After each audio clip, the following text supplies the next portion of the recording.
Good morning, dear students. How are you all? Did you have your breakfast? Very good. Now, can anyone say something about your hobbies? You, what do you like to do? Yes, you like cricket, you like football, you like to sing, you like to dance, you like to draw. And how do we feel when we do our hobbies?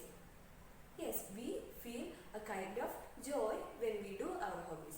And I think we get a kind of happiness when we do what we like to do. And it is necessary to feel happy and motivated all the time. And our hobbies help us to feel spirited, right? Now, think about this current COVID pandemic situation. Were we able to feel that happiness all the time? No, it is difficult to feel happy and keep motivated, right? Because we have been seeing how the people are suffering. But at the same time, it is also necessary to feel peaceful and motivated in such difficult conditions.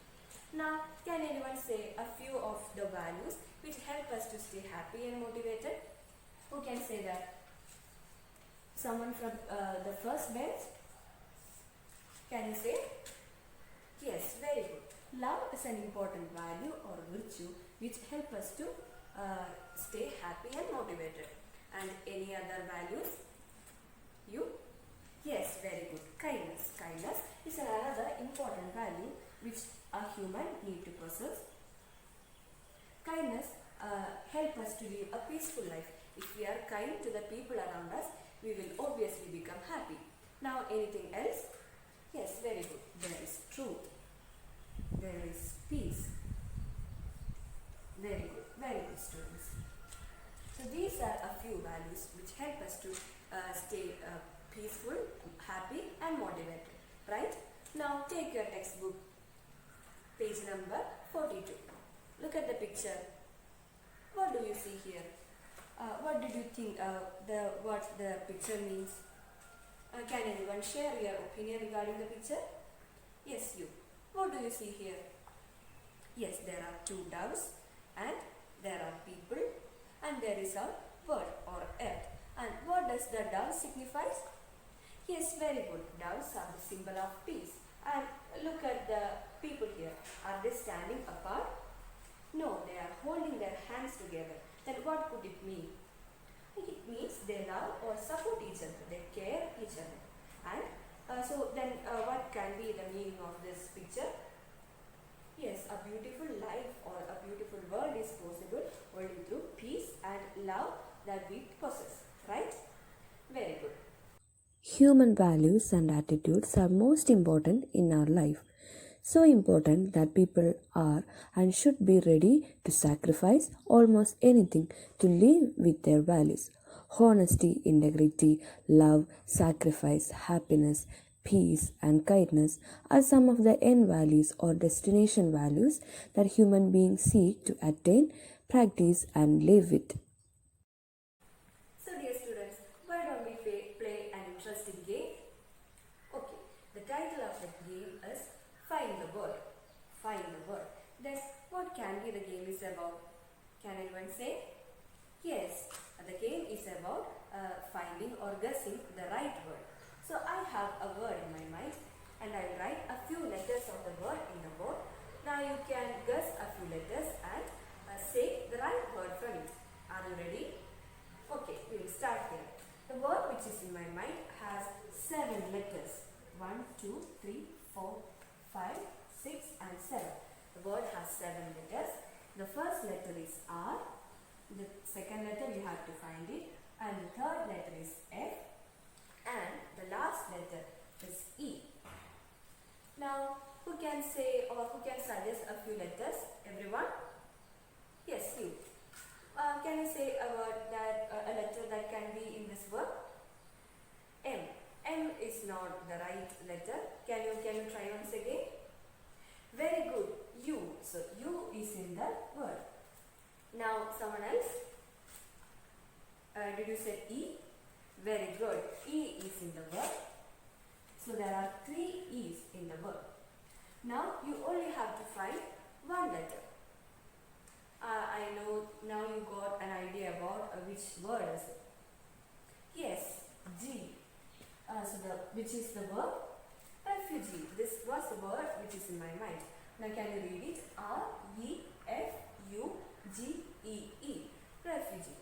Are you familiar with the word refugee? Yes, we all are familiar with the word refugee. And who are these refugees? Yes, they are people who are forced to leave their country and they are settled in some other countries. And what do you think about the life situations of refugees? Are they able to live happily like us, or they are having some problems? Yes, they are having many problems in their life that we cannot even imagine. So why don't we see a video which talks about the life of refugees in refugee camps? Are you ready? Shall we watch it?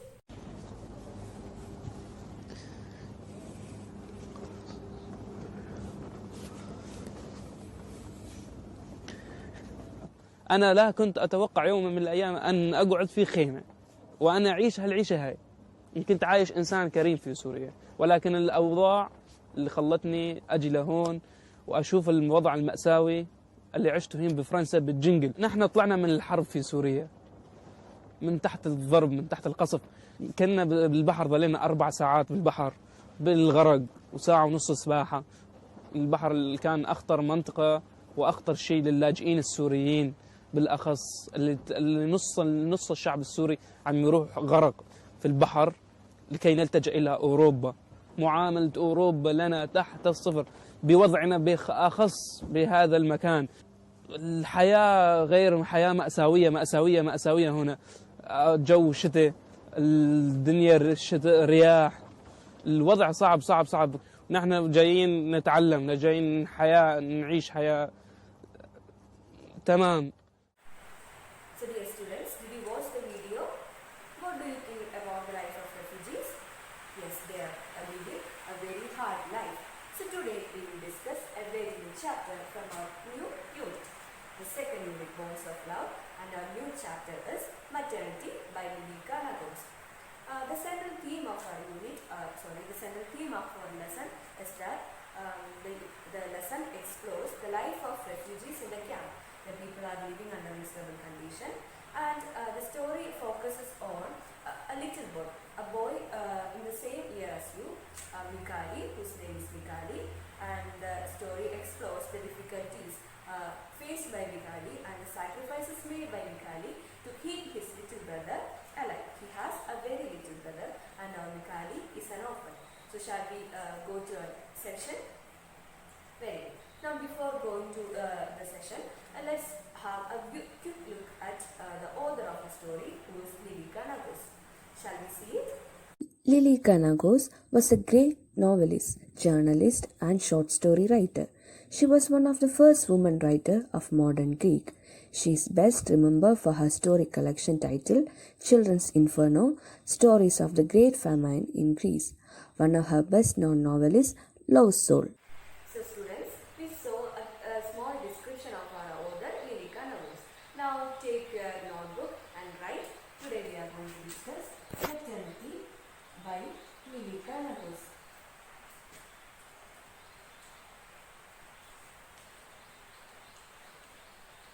Lilika Nakos. Now take your textbook, turn to page number 43. Did you take it? Very good. Now I will read the first 2 paragraphs. You can look at your textbook. Maternity. It was more than a month since they were massless. The camp of Armenian refugees on the outskirts of the town already looked like a small village. They had settled down in any way they could. The richest under tents, the others in ruined sheds, but the majority of the refugees, having found nothing better, were sheltered under carpets held up at the 4 corners by sticks. They thought themselves lucky if they could find a sheet to hang up at the sides and ward them from peering eyes. Then they felt almost at home. The men found work no matter what, so that in any case they were not racked with hunger and their children had something to eat. So this is the first 2 paragraphs. Hope it is clear to you. Now can I ask you a very few simple questions? Are you ready? Now tell me, what is the title of our lesson? Yes, very good. Maternity. Then what can be the meaning of the word maternity? Anyone? Is it something related to our mother, maternity. Yes, maternity means motherhood or motherly affection. That is the meaning of maternity. And where are the people settled? Yes, they are settled in Marcellus. And the people, where are they from? Yes, they are from Armenia. The refugees are from Armenia. Now can you read these two paragraphs silently, and while reading, try to mark the difficult words in it. Later you can check your dictionary or the glossary to find the meaning of the words, or you can ask me the meaning. So before reading, I'll ask you a quick few pre-reading questions. I'll ask you two questions, and after reading you have to answer them. The first question: how did the people in the camp settle in? How did they live in the camp? And my second question: were they happy? What do you think? So these are the two questions. Now you can read it silently. I hope you completed reading. So group A, is there any word that you found difficulty in? Okay, then can you say that? Which is the first word? Yes, refugee is the first word. And is there any other word? Okay, outskirt. We already discussed the meaning of the word refugee in the beginning of our class, but that's fine. Now group B, what about you? Okay, rack. Rack is a word that we found difficulty in. So look at these three words. The first word is refugee. Do you have your dictionary with you? Very good. Now take your dictionary, go to section R and find the word refugee in it.